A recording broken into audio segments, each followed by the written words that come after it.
Joining me now is Sky News contributor Kosha Gada. Kosha, let's start with Malcolm Turnbull, the feud between Malcolm Turnbull and US President Donald Trump.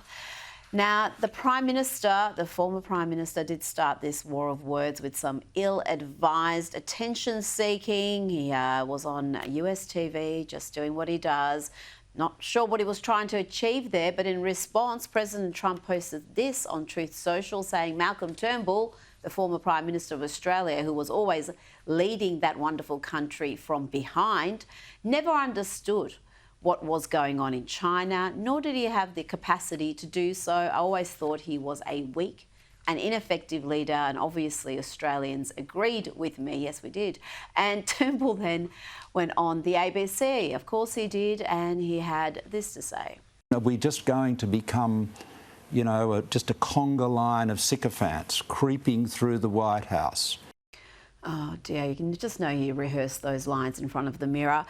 What will this attention-seeking by the former Prime Minister do to our negotiations with the US? We do want this tariff exemption.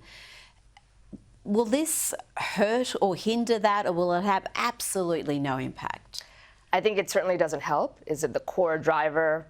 Probably not. That's economic policy and where Team Trump stands on that. But these things don't help. Trump, we know, I think everybody, but especially him, is a beast of policy and personality, whether it's Zelensky in the Ukraine, who he doesn't have a lot of fondness for, whether it's people over here, whether it's Kevin Rudd, who we know has sparred with him as well. This just adds to that. It's probably not good form for former prime ministers to come in and muddy the waters anyways, just making the job difficult of the current administration. And most people will never win against Trump in a war of words. They just will never win. So it's just better to keep quiet and let the administration do what it's doing. And as he said previously, he's holding all the cards right now. We're the ones who are wanting something. So I would suggest let's just be a little bit more diplomatic for the time being. Now, let's talk about the horrific scenes in Syria of armed men loyal to the government, rounding up religious minorities, torturing, slaughtering them. They're talking about purifying the country as they kill men, women and children. Kosha, this was sadly predictable. We've seen tyrants removed in countries like Iraq and Libya to be replaced by something even worse. And is that what's happening now in Syria? Appears to be predictable, predicted. Many people on camera repeatedly have said this and called for this over the years, Trump and Tulsi Gabbard being two more prominent examples. And, you know, the U.S. is at a crossroads in terms of its foreign policy approach. And we've had the 40, 50 years of policing the world, invading the world, inviting the world in through immigration. And now we're breaking away from that, clearly, with Trump and his team, about non-interventionism. And one reason is just economic, that we're stretched too thin and it's really none of our business to be doing that when there's so many domestic problems. The other reason is what you're seeing here, that we live in a very complicated world, and often the choice between leaders in these hotspots is not between good and evil, but it's between bad and worse. Yeah. And we go in removing the, quote, bad guy, and often you have no idea who's on the other side or what's going to happen and which types of actors are going to fill that void, and then you just create a bigger mess, which further supports the argument of the other side that wants the U.S. to keep policing and invading, and then that downward spiral continues. I don't know what Trump administration is going to do here because they inherited this mess, but it looks like they are going to stick to less interventionism, not more. Well, there's some foreign policy experts, some former leaders who look like absolute fools at the moment, the ones who celebrated what happened in Syria just a few weeks ago as if it was the dawn of some new age of democracy, not looking at who was actually seizing power. And you mentioned Tulsi Gabbard. It was only a couple of months ago that she warned about what could occur. No tears for the fall of the Assad regime, but today we have an Islamist extremist who is now in charge of Syria, as I said, who danced on the streets to celebrate the 9/11 attack, who ruled over Idlib with an Islamist extremist governance, and who has already begun to persecute and kill and arrest religious minorities like Christians in Syria. I understand. Why that should be acceptable to anyone is beyond me. And Donald Trump was warning about this some 10 years ago. So I've watched Assad, and I've watched a little bit on the other side. The problem is the other side of Assad, we have no idea who they are. They probably are ISIS. I'm saying, Are we better off with Assad? We have no idea who these people are. We give them weapons, we give them ammunition, we give them everything. Aaron, we have no idea who. I mean, maybe it's worse than Assad. So what are we doing? Why are we involved? We have to get rid of ISIS, very importantly. But I look at Assad, and Assad, to me, looks better than the other side. And, you know, this has happened before. We back a certain side, and that side turns out to be a total catastrophe. Russia likes Assad seemingly a lot. Kosha, I think it was Tony Abbott who said it's baddies versus baddies when talking about Syria. And sadly, you know, it might seem simplistic, but it's the reality of what's happening there. And the West just keeps making this same mistake over and over again. Now, meanwhile, in Romania, the leading candidate there, Călin Georgescu, has been banned from running in the upcoming presidential election in May. Kosha, this is a NATO nation. This is supposed to be a democratic nation, but this candidate won the first round. That was deemed illegitimate for some reason. They were claiming there was Russian interference, and now banned from running, the front runner. This is a pretty stunning development. And when you do things like that, you annul an election that was conducted freely, and then you ban the candidate from running again.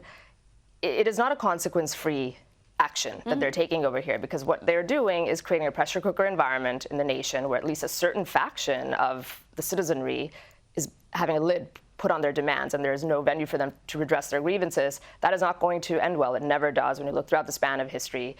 And you can see protests right now happening in Romania, people taking to the streets. So, you know, buckle up for more unrest, and hopefully, you know, worse things could happen. We hope not. It also very much validates J.D. Vance and the comments he's been making in Munich and other venues recently about why are we underwriting so-called democracies in Europe, and this phrase, you know, let's not be a threat to democracy, let's defend democracy, has become a chant almost. And the louder they chant it, it's because these things are happening in these European countries and others, and the whole world can see it. Absolutely. And I think the Trump administration is watching on very closely here. Now, the Democrats are coming out in support of a pro-Palestinian activist blamed for some of the violent protests at Columbia University. The Trump administration wants to deport this character, but the Democrats are fighting for him to stay in the US. And earlier today, a federal judge did temporarily block Mahmoud Khalil's deportation, and has been arrested over the weekend by immigration agents. Kosha, I just cannot believe the Democrats would come out and try to protect this guy from deportation. I mean, how crazy can you get just as far as electoral popularity? I mean, you are in politics, you do want to appeal to the American people, and we know where they stand on this. To try to stop the deportation of someone who's come into the country, who's causing trouble. We've seen the violent protests at Columbia University. What's the thinking behind this for the Democrats? So politically, it's not a good move. And, you know, there are all these memes all over the internet where they wouldn't stand for the boy who was fighting cancer, for example. 13-year-old wouldn't stand, or for Laken Riley's parents or family members and others, and then over here they're going to town on this. So politically, I think it is a big problem because they're out of step with what people want. Where this issue gets a little bit interesting, and it's actually one of the few where Trump's base is splitting a little bit, is what are the two forces at play? So one is zero tolerance for illegal behavior by immigrants, certainly illegal immigrants, but also legal immigrants like this person, and really using the full weight of deportation power to deport them. The other is free speech, which is a big value, obviously, in the Trump base. And there are questions about legally what did this person actually do, and if it was just limited to speech and signs, as vile and unhinged as they may be, that is a constitutionally protected right in the U.S., or did he do something more? Does he have some actual ties where he was aiding and abetting Hamas, in which case he violated some, terrorism laws, and that would be the thing. So I think the judge is trying to adjudicate that. This judge might have something to stand on, unlike all the other unhinged judges who are just rushing to challenge Trump's Article 2 powers. But we shall see. We probably don't know everything that the government has on this person, and I think this story will continue to develop. But that comparison between them taking a stand for this character, but not people who've been victims of their policies, like Laken Riley's parents, I mean, it just speaks volumes. And Kosha, the Democrats are in all sorts of trouble. Political analyst Van Jones summed up their current situation on CNN, and he is from the left, but he is sane enough to realize this. Can we talk about Ukraine or something? No. Look, man, we're screwed. I mean, we don't know. No, Democrats don't know what to do. This is a nightmare. The Democratic Party is going through a massive set of internal crises. You have a party that got trapped two ways. One, defending a broken status quo that nobody likes because they thought that Donald Trump was going to make it worse. But when you're defending the status quo, you're going to lose. And then offending most people in the country, calling everybody sexist and racist and transphobic and every other name, and then saying, please follow us. That's not a good strategy, folks. He makes an obvious point there, but that they are in a crisis at the moment, and they've got to get their act together because the midterms aren't that far away. You need to be prepared. Van Jones can be sage from time to time. You see From those time to glimmers time. of honesty over there, and I think it worked for them for a period of time, trying to paint the other side as irredeemable, going back to Hillary Clinton and everything they did against Trump, as well as maybe defending this idea that the other side, the Democrat side, is more normal and less chaotic, and that whole line worked for a period. So they keep doing that, but it didn't this time. It didn't last very long. They've been beaten back, and they don't really seem to have a leader, too. Like right now, it's hard to know who is the leader of the Democrat Party that can corral them and herd the cats and align on one message. So they're out there in the wilderness, but not for long. I'm sure they will regroup and come back with a vengeance. Kosha Gada, thanks so much for your time tonight.